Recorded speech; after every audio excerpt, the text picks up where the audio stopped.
The chandelier in the White Family Country Club dining room catches the afternoon light just right, sending fractured rainbows across mahogany that costs more than most people's cars. I watch dust motes drift through Eleanor's cloud of Chanel No. 5. As I follow the maitre d' to what he calls the family table, with that knowing smile he reserves for people about to get bad news over good wine. Arthur checks his Rolex before I even sit down. Third time in 30 seconds. Eleanor adjusts her pearls with the precise motion of someone who has practiced this gesture in a mirror. Meredith positions her iPhone at an angle that would make a film student proud, her smile sharp enough to draw blood. Everyone in their assigned seats. Everyone playing their part in whatever intervention they've rehearsed. Rebecca. Eleanor's voice has that particular warmth she uses when she wants something. You look lovely, darling. I'm wearing the same gray sweater I wore last Tuesday. She didn't notice it then either. I sit in the chair the maitre d' pulls out, the one that faces all three of them like I'm about to defend a dissertation to a hostile committee. The leather creaks.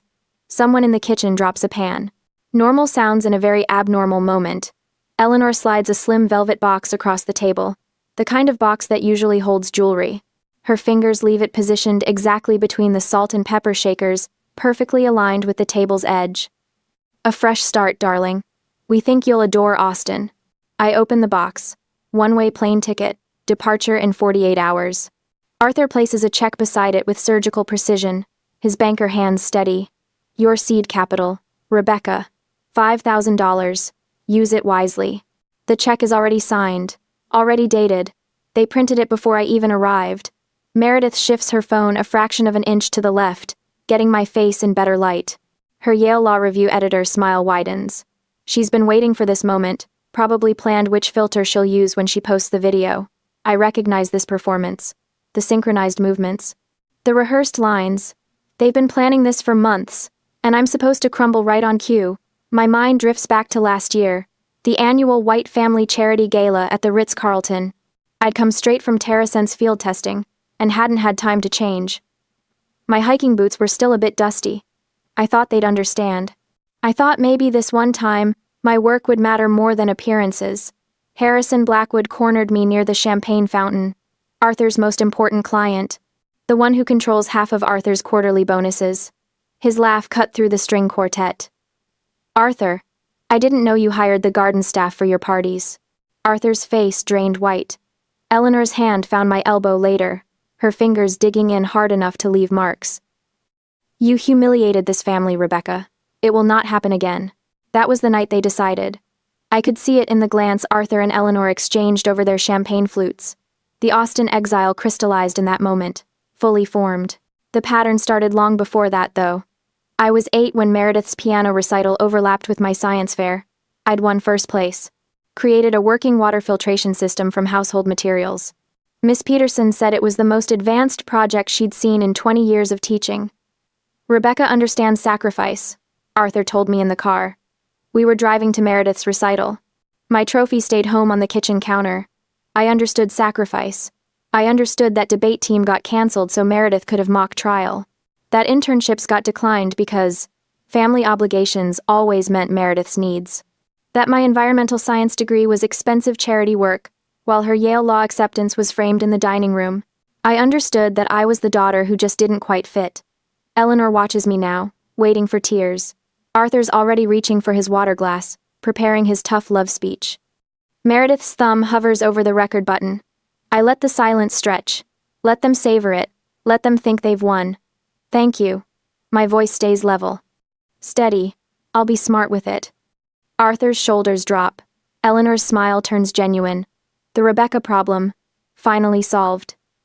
Meredith's disappointment flickers across her face. No tears for her video. No drama for her Instagram story. I fold the check with deliberate care, crease it once, and slip it into my purse. The paper is thick, expensive. The kind of check Arthur uses for important transactions. They don't know about the wire transfer. $8,500,000, confirmed 48 hours ago. Sitting in my account while they hand me $5,000 like it's a fortune. They don't know that Julian Vance, Agricor's CEO, called me personally. That Professor Kalin forwarded my recovery data to the AgTech summit. That their daughter, the embarrassment, the one who doesn't quite fit, built something worth buying. Arthur raises his wine glass. To fresh starts. I raise my water glass and smile. Let them think it's gratitude. It's not. 6 months before the Velvet Box and the Austin ticket, I sat in Professor Kalen's office at Stanford while he demolished my TerraSense proposal with the kind of precision surgeons use to remove tumors. The idea is fine, Rebecca. He tapped his pen against my printed presentation. 3 months of work, reduced to 18 stapled pages. But the data is thin. This is just a class project. The fluorescent lights hummed overhead. Someone's coffee maker beeped down the hall. Normal sounds in a moment that felt like falling. I'd expected pushback. Questions about methodology. Concerns about scalability. Not dismissal. What would make it more than a class project? Professor Kalen leaned back in his chair. Field data. Real-world application. Proof that your algorithm works outside a controlled environment. He slid the proposal back across his desk. Right now, you have theory. Investors want results. I walked back to my apartment through campus, past students celebrating the end of finals, past the coffee shop where Meredith and I used to study before she transferred to Yale. The proposal felt heavier in my backpack than it should. Theory. Just a class project. I'd heard variations of those words my whole life. From Arthur when I chose environmental science over economics. From Eleanor when I explained carbon sequestration instead of discussing wedding venues like Meredith. From every family dinner where my research became background noise to Meredith's latest achievement. But Professor Kalen wasn't family. He didn't have a stake in my failure, which meant he was right. I spent the next 3 weeks living in the university library, surviving on vending machine, coffee, and the kind of determination that comes from being underestimated your entire life. The Callaway Innovation Grant application wanted 12 pages. I gave them 30. They wanted 1 recommendation letter. I secured 4. They wanted a budget breakdown. I built a full financial projection model. The acceptance email arrived at 2 a.m. $75,000. I called home from the empty lab, too excited to wait for morning. Eleanor answered on the 4th ring. That's nice, dear. Her voice sounded distant, distracted. Listen, Meredith just made Yale Law Review. Can you believe it? The youngest editor in 15 years. Mom, I won the Callaway grant. It's one of the most competitive. That's wonderful, Rebecca. I need to go. Your father is on the other line with the Yale Alumni Association. The click of disconnection echoed in Stanford's empty lab. The fluorescent lights hummed. My laptop screen glowed with the acceptance email. $75,000 of validation that couldn't compete with Meredith's latest trophy. I looked at my TerraSense proposal, at 3 weeks of sleepless work, at proof that I could build something real. Then I got to work. The grant money went to an outsourced development team in Bangalore, carefully selected after weeks of interviews. Every contract specified my sole ownership of the intellectual property. Every line of code got documented, time-stamped, backed up in triplicate. I hired David Morrison, a part-time data analyst who worked evenings and weekends, piecing together the sensor network while teaching high school physics during the day. Professor Kalen stopped by the lab one evening, found me elbow-deep in calibration protocols. You're serious about this.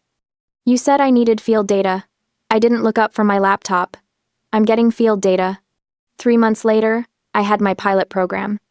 A small family farm outside Fresno, 3rd-generation operation, desperate enough to try an unproven system from a Stanford student who promised better irrigation efficiency. The algorithm went live on a Tuesday morning in March. By Thursday afternoon, I knew something was wrong. The soil moisture readings fluctuated wildly. The irrigation schedule triggered at incorrect intervals. I watched from my laptop as 30% of their test crop drowned in water my system had insisted they needed. The farmer's voice stayed level when he called. Controlled. The kind of control that comes from watching your livelihood die in real time. We're shutting it down, Rebecca. Give me 48 hours. I can fix this. You've had 3 months. The crop doesn't get 48 hours. I sat in the lab surrounded by failure data, watching my grant money hemorrhage into a flooded field outside Fresno. Every sensor reading, every irrigation trigger, every algorithmic decision that had destroyed someone's harvest. Arthur's voicemail arrived that evening. He'd heard about the farm through his network. Of course he had. Bad news travels fast in circles where reputation matters more than recovery. Rebecca, it's your father. I heard about your little agricultural experiment.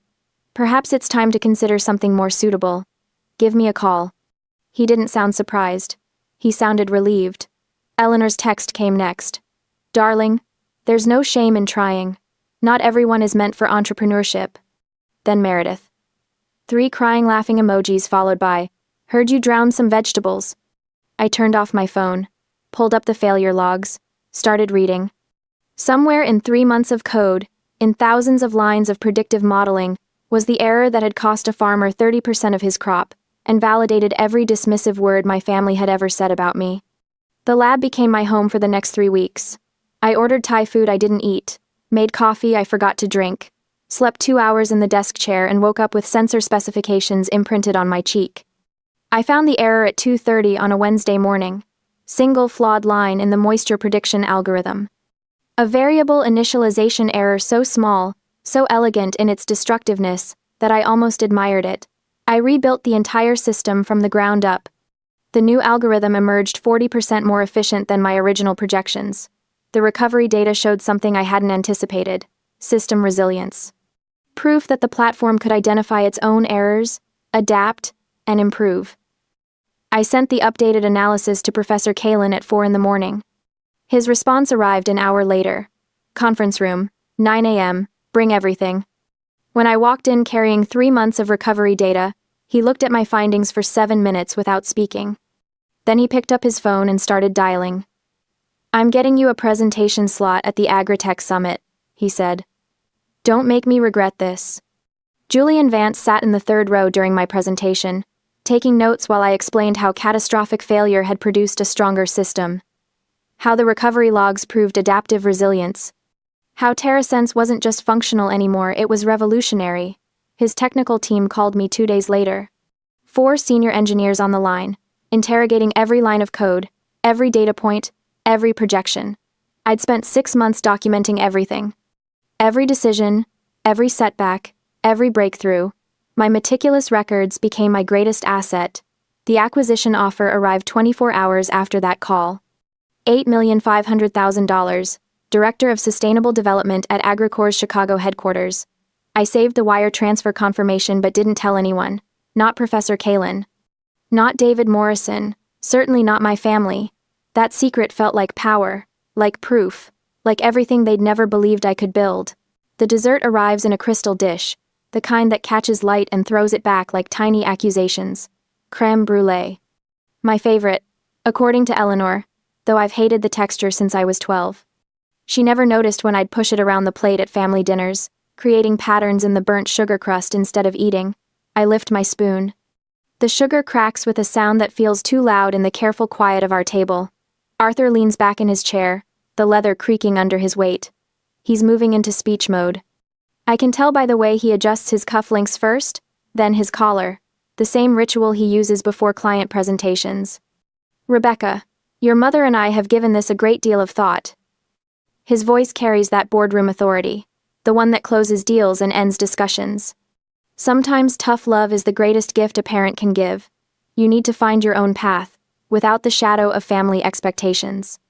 The irony would be funny if it weren't so perfectly on brand. Family expectations are the only thing they've ever given me. Eleanor dabs at her eyes with a napkin that probably costs $40. Her tears are perfectly timed, perfectly placed, not enough to smudge her mascara, just enough to glisten. We want what's best for you, darling. A fresh start where you can really discover who you're meant to be. Who I'm meant to be. As if I haven't already discovered that in a Stanford lab at 3 in the morning, rewriting code until my eyes burned. As if I haven't already become exactly who I'm meant to be, and they just couldn't see it. Meredith's smile stretches wider. She's stopped trying to hide her satisfaction. Her phone sits on the table now, recording openly, getting every angle of my supposed defeat. She'll edit this later, add a soundtrack maybe. Something inspirational about family and second chances. This is exactly what I needed, I tell them. My voice stays soft, grateful. Thank you, for seeing what I couldn't see myself. Arthur's shoulders relax. Eleanor reaches across the table to pat my hand, her diamond rings cold against my skin. Inside my head, I'm doing math. Their $5,000 versus my $8.5 million. Their country club membership dues versus my director of sustainable development salary. Their carefully constructed intervention versus the wire transfer confirmation sitting in my email, dated 2 days before this dinner even happened. I've already won. They're just too busy performing to notice. The waiter refills water glasses. Someone at the next table laughs. Life continues around us while my family orchestrates my exile, completely unaware that I'm 3 moves ahead in a game they don't even know we're playing. There's power in this silence. Strength in letting them believe their own story. I spent 23 years trying to prove myself to people who were never going to look. Now I don't have to prove anything. I'm free. They just handed me freedom wrapped in a velvet box with a plane ticket inside. Meredith's phone buzzes. She glances down, her smile turning predatory. Posted, she murmurs, but loud enough for me to hear. Her fingers move across the screen with practice speed. My own phone vibrates in my purse. Once, twice, 10 times in rapid succession, the family WhatsApp is erupting. I know without looking what Meredith posted. Edited clips from tonight, probably. Strategic cuts that make me look lost and them look generous. A caption about fresh starts and family support. Maybe a prayer hands emoji. The responses flood in. I can picture them. Cousin Bradley. Putting in a good word at my Austin firm. Marketing could be perfect for her. Aunt Patricia. Teaching? Something simple might be just the thing. Uncle James. These young people need guidance. Good for you, Arthur. The family narrative cementing in real time. Rebecca the failure. Rebecca the lost cause. Rebecca saved by family generosity. My phone vibrates again. Different pattern. Text message, not WhatsApp. I wait until Eleanor excuses herself to greet someone across the room. Until Arthur gets pulled into a conversation about interest rates with a passing colleague. Until Meredith is distracted by her own social media engagement metrics. Then I check. Professor Kalin. Heard about AgriCore. Don't let anyone dim this light. I close my eyes, open them. The country club chandelier still glitters. The creme brulee still sits half-eaten on expensive china. Another text arrives. Marcus Chen. Chicago's lucky to have you. Drinks when you get here? Then another. A number I don't recognize, but the signature gives it away. Apartment viewing schedule attached. Welcome to the team. Julian Vance's office. 2 phones, 2 lives. One for the performance, one for reality. The Whites are still managing my narrative on the family WhatsApp. Still posting and commenting and reshaping my story into something they can control. Still painting me as the family project, the one who needed saving. Meanwhile, AgriCore's legal team is finalizing my employment contract. My apartment in Chicago has a view of Lake Michigan. Professor Kalin is recommending me for speaking engagements. Marcus is adding me to his personal network of founders who actually built something. Chosen family versus blood family. The contrast has never been clearer. Eleanor returns to the table, followed shortly by Arthur. Meredith finally puts her phone down, satisfied with her documentation of my downfall. Walk me to my car? Arthur asks. Not really a question. Outside, the parking lot smells like money. New leather and imported cologne and the particular scent of privilege that clings to expensive things. Valets move between vehicles that cost more than most people make in a year. Arthur's Mercedes sits under a light, gleaming black paint reflecting our shapes back at us in distorted mirror. He turns to face me. His expression has softened into something he probably thinks looks paternal. This is for your own good, Rebecca. Someday you'll thank me. The night air is cool. I can hear other families leaving the club. Laughter, car doors. The ordinary sounds of people who haven't just orchestrated an intervention over creme brulee. I already do, Dad. I meet his eyes. You've taught me exactly what I needed to learn. Confusion flickers across his face. He's trying to parse my words, looking for sarcasm or bitterness. He won't find it. I mean every word. He taught me I was on my own. He taught me that some people will never see your value, no matter how much you achieve. He taught me that sometimes the greatest gift is discovering you don't need someone's approval after all. These are lessons worth $8.5 million. Good. He clears his throat. Austin will be good for you. Fresh perspectives. I nod. Let him believe it. Back inside, Eleanor is calling Rebecca's college friends. I see her phone pressed to her ear, expression set in concerned mother mode, explaining the intervention. Controlling the story before I can tell my own version. Meredith is drafting something on her laptop now, probably her LinkedIn post about supporting struggling family members. About the importance of tough love and family values. They're closing ranks, rewriting history. making sure everyone knows their version before mine can surface. I pull out my phone and start documenting. Screenshots of the WhatsApp messages, voice memo noting the time and location of Arthur's parking lot speech, photos of the check, the ticket, the velvet box, evidence, data, proof. Let them think they've won. Let them control their narrative for now. I'm building mine methodically, recording everything, creating a paper trail they don't even know exists. Sunday night, I'll board a plane, just not the one they bought. Monday morning, Forbes will publish an article they haven't seen coming. 48 hours until detonation. Until their carefully constructed story explodes into something they can't control or edit or explain away. I return to the table. Eleanor is crying again. Meredith is calculating her social media strategy. And I'm smiling. Really smiling. Because they just handed me the greatest gift. The freedom of having nothing left to prove. Sunday morning light filters through my apartment windows, catching the dust from 2 open suitcases on my bed. I'm folding a thrift store sweater when the doorbell rings. Unannounced. Exactly like Eleanor. I check the peephole.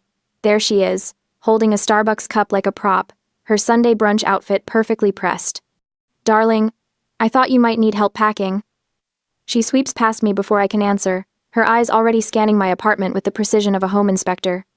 Moving is so overwhelming. Overwhelming. As if I haven't orchestrated 3 international shipping containers and a corporate relocation package in the past week. I gesture toward the suitcases. Just finishing up. Eleanor sets her coffee on my kitchen counter without using a coaster. She picks up my Stanford diploma from the pile next to the suitcase, runs one manicured finger across the frame. You won't need your diplomas in Austin, dear. Fresh starts mean leaving everything behind.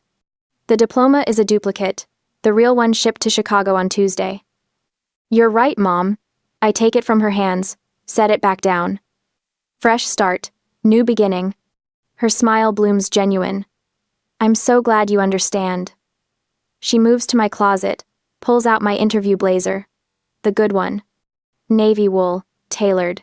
And this is far too formal for Austin's casual culture. That blazer is already hanging in my Chicago penthouse closet. This one came from Goodwill yesterday for $19. I was thinking the same thing. I fold it into the suitcase with deliberate care. Eleanor watches me pack thrift store jeans, clearance rack blouses, everything carefully chosen to look like my actual wardrobe. She nods approvingly at each choice. Satisfied I'm dismantling my life correctly. Your father and I are so proud of how you're handling this. She perches on my bed's edge, careful not to wrinkle her linen pants. Not every young woman has the maturity to accept guidance with such grace. Grace. That's what she calls surrender. My phone buzzes. Eleanor's eyes flick toward it, but I'm faster. Julian Vance's assistant confirming my furniture delivery to the Chicago address. I silence it without reading the preview. Just the airline, I tell her, confirming my flight. Good. She stands, smooths invisible wrinkles. I'll drive you to the airport tomorrow. Make sure you get off safely. There it is. Not maternal concern. Verification. She wants to watch me board, watch the plane door close, confirm the exile is complete. That's really thoughtful, Mom. Her coffee sits abandoned on my counter, lipstick stain on the rim. She doesn't drink it. Didn't come here for coffee. After she leaves, I sit on my bed, surrounded by suitcases full of someone else's clothes. The Austin boarding pass sits on my nightstand, purchased with my own credit card, printed at home. It will never be scanned. My real flight to Chicago departs 3 hours after the Austin flight. Different airline, different terminal. The beautiful symmetry makes me smile. They taught me this game. How to perform one reality while living another. How to let people see exactly what they expect. I just became better at it than they ever were. Monday morning, Arthur sends his email at 8:30 a.m. sharp. I watch it arrive on my phone from O'Hare's Gate B17, waiting for my Chicago boarding call. The subject line, family update. The body, brief and efficient. Rebecca has relocated to Austin for a fresh perspective. We're confident this change will provide valuable clarity for her future. Valuable clarity. His code for cutting me off. The email goes to his entire professional network. 200 contacts built over 30 years. Every investor, every client, every board member he knows. The implicit message reads clear. Don't help her. Don't hire her. Don't take her calls. I'm holding my second coffee when Eleanor's Instagram post appears. A family photo from Meredith's Yale graduation. The three of them, perfectly posed. I'm cropped out so cleanly you'd never know I existed. The caption. Our little Yale Law Review star. So proud of Meredith's accomplishments. Family first. Proud mom. 37 likes in 5 minutes. Meredith posts 20 minutes later. An Instagram story. My apartment door. Closed. The number visible. Then a shot of the empty parking space where my car used to be. Her caption overlaid in that cutesy script font. When siblings choose different paths. Wishing her well. 300 views already. They're not just exiling me. They're erasing me. My boarding group gets called. I silence my phone, gather my carry-on. The Austin flight has already departed from the other terminal. Eleanor probably stood at the window, watching it taxi away, believing I'm on it. The flight attendant scans my ticket. Welcome aboard, Miss White. Chicago waits. My corner office at AgriCorps, my penthouse overlooking Lake Michigan, my new life built on their dismissal. The plane's engines hum to life. 9 a.m. Eastern. The Forbes article goes live. I'm somewhere over Indiana when my phone starts vibrating with such intensity it nearly walks across my tray table. Airplane Wi-Fi loads slowly, but the Forbes headline appears in crisp black text. AgriCorps acquires revolutionary AgTech startup, TerraSense, for $8,500,000. The subheading, 3-year-old founder Rebecca White's irrigation algorithm, promises to transform sustainable agriculture. My professional headshot fills half the screen, the one Professor Kalin insisted I take last month, not cropped out, not erased, front and center. The article details everything, the Callaway grant, the catastrophic farm test, the algorithm rewrite, the acquisition terms. My new title at AgriCorps, Director of Sustainable Development. I refresh my LinkedIn. Professor Kalin's post appeared 6 minutes ago. Proud of my student Rebecca White. True innovation happens when brilliant minds refuse to accept failure as final. Congratulations on the TerraSense acquisition. 43 shares already. Stanford's official account posted 5 minutes after that. The photo from the grant ceremony. Me holding the oversized check, Professor Kalin beside me, both of us grinning. Congratulations to Stanford Environmental Science alum Rebecca White on the successful acquisition of TerraSense by AgriCorps.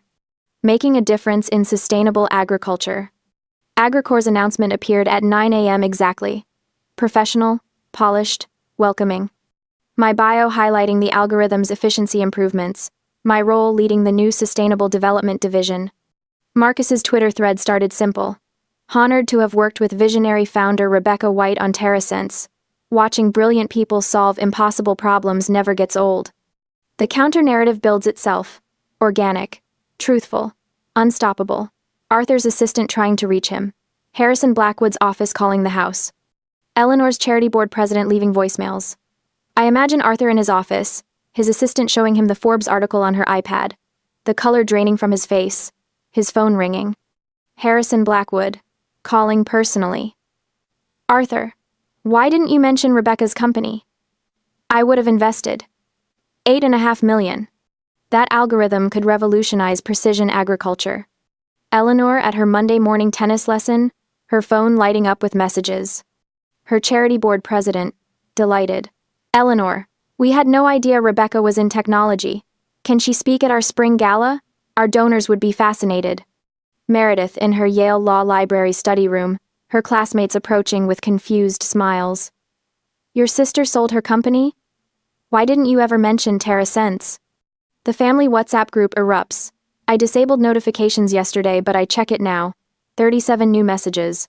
Confused relatives, congratulatory cousins, awkward questions about why nobody knew. Aunt Patricia? Rebecca sold her startup? For millions? Cousin Bradley. Wait, Rebecca's a tech executive now?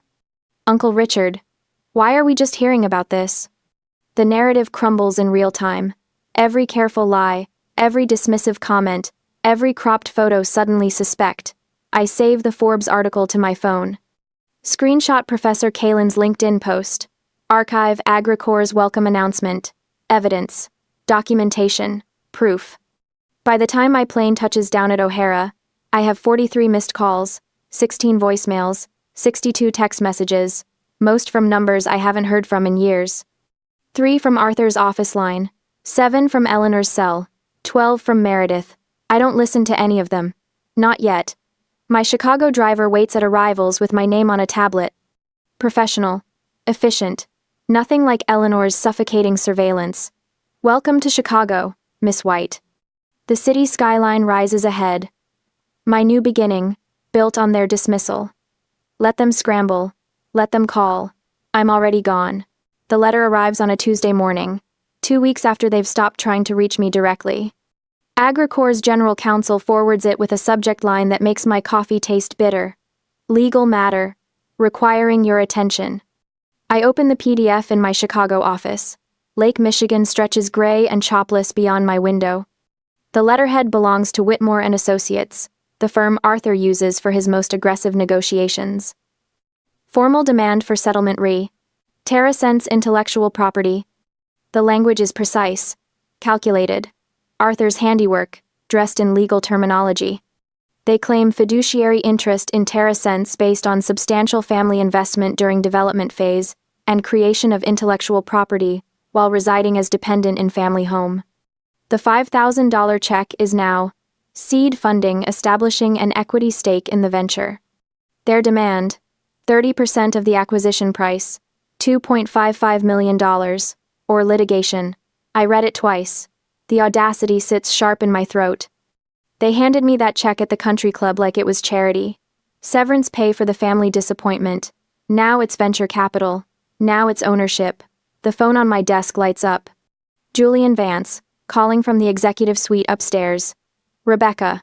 His voice carries the controlled frustration of a CEO protecting his assets. I assume you've seen the letter. Just now.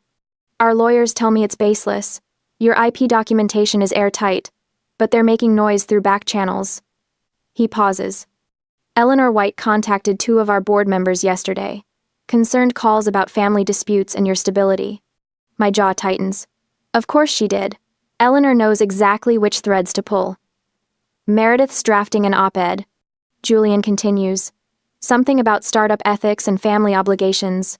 Her Yale credentials give it weight she doesn't deserve. I close my eyes. The coordinated assault. Arthur applying legal pressure. Eleanor working her social network. Meredith building the public narrative.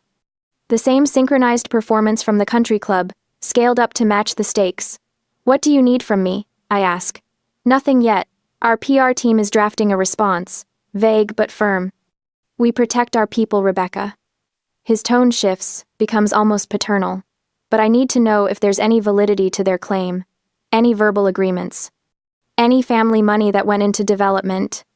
None. I have documentation for every dollar. The Callaway grant. My own savings. Nothing from them. Good. Relief colors his voice. Then we let the lawyers handle it. But after we hang up, I sit staring at that letter. At the repositioned $5,000. At Arthur's signature, on the firm's authorization. My phone buzzes. A text from Professor Kalin. Seeing some chatter online. You okay? I don't answer. I open Twitter instead. Tech Twitter has picked up the story.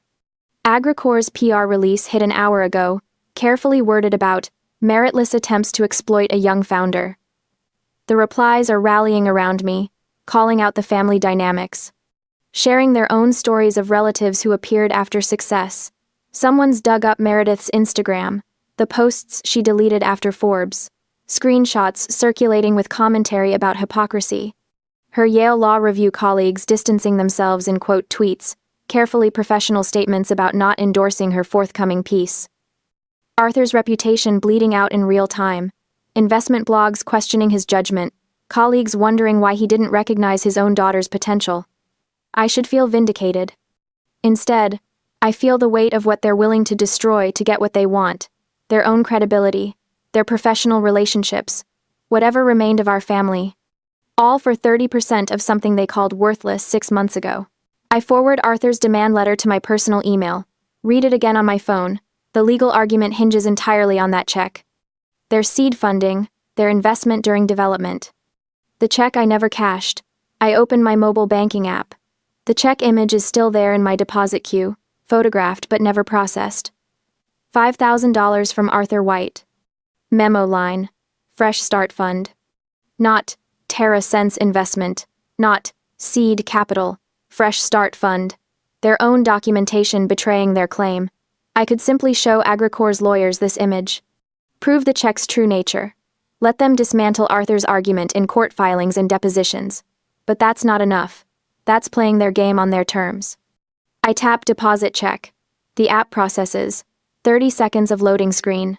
Then, transaction successful. $5,000 deposited to your account. I screenshot the confirmation. The timestamp. The memo line. The full details. My hands are steady as I open my email. Forward the screenshot to Agricor's General Counsel with a brief note. For your records. Full payment received and accepted. Then I compose a new email. Direct reply to Arthur's lawyer. CC. Arthur White, Eleanor White, Meredith White. Subject. Your client's final payment. Body. Attached. Please find my acknowledgement of your client's payment. Thank you for finalizing this matter. All future correspondence can be directed to my legal counsel. I attach the screenshot. The deposited check. Their investment accepted as exactly what they intended it to be. Payment. Severance. The price of my exile. My finger hovers over send. I think about 8 years old at the science fair. Meredith's piano recital. The accumulated surrenders. The lifetime of being the daughter who understood sacrifice. I press send. The email whooshes into the void. 30 seconds later, my phone shows 3 read receipts. Arthur, Eleanor, Meredith. The silence that follows feels absolute. I go to my contacts. Find Arthur White. Press block. Find Eleanor White. Press block. Find Meredith White. Press block. My phone feels lighter without them. Outside my window, Lake Michigan catches the afternoon sun. The water turns silver. A sailboat cuts across the horizon, moving towards something I can't see. I save their letter, the demand, the threat, everything documented, like always. But this time, the documentation isn't defense, it's victory. They taught me to keep records. To be meticulous, to prove everything. They just never considered I'd use those lessons against them. 6 months later, morning light pours through the floor-to-ceiling windows of my Chicago penthouse, turning Lake Michigan into hammered silver. I'm drinking coffee from a mug Professor Kalin sent me, the one that says, "Data doesn't lie," in faded letters. My TerraSense Innovator Award sits on the bookshelf, half hidden behind a stack of industry journals. I didn't mount it on the wall. Didn't need to. The team photos from Agricor have replaced what used to be family portraits in my old apartment. People who actually see me when they look at my face. My calendar alerts ping. 3 meetings today. All of them matter. All with people who value what I built, not what last name I carry. The framed check hangs in my powder room. $5,000, preserved under glass like the punchline it became. Guests always ask about it. I tell them it's a reminder that the best investments are the ones people make in themselves. Tonight is Agricor's holiday party. I'm speaking about failure and recovery, about how the catastrophic crop test in Fresno taught me more than any success could have. Young engineers need to hear that brilliance isn't avoiding mistakes. It's documenting them so precisely that you never make them twice. The venue glitters with that corporate holiday magic, all tasteful greenery and ambient lighting. I'm mid-story about rewriting the algorithm when I notice him approaching through the crowd. Harrison Blackwood, Arthur's most important client. The man who compared me to garden staff at the charity gala. He waits until I finish clapping with the others, then extends his hand. "Miss White, Harrison Blackwood, I heard your presentation at the AgTech Summit last spring. Remarkable work." I shake his hand. His grip is firm, respectful. He has no idea we've met before. The room doesn't stop. The conversation around us continues. But I feel that old tension try to surface, that childhood need for family validation attempting one last resurrection. It dies quietly. Harrison launches into questions about soil sensors and predictive modeling. Technical questions. Smart ones. He's done his homework.